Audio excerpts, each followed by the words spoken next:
Hello again, we're here back at the Brewers Training Centre and Chris and I want to tell you about another great product, and that is Albany Reinforced Lining Paper. So let's check it out. Chris, what's great about this?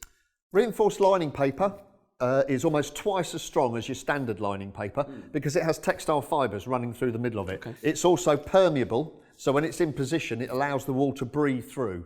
Its strength and breathability make it a high-performance lining paper, ideal for reinforcing and smoothing cracked or crumbling surfaces, but also resisting the recurrence of cracks. Don't forget, it's a good idea to crossline when using lining paper. This is where you hang the lining paper horizontally, so the seams run in a different direction to the decorative paper on top. It's also recommended as a paste-the-wall product, making it really easy to apply.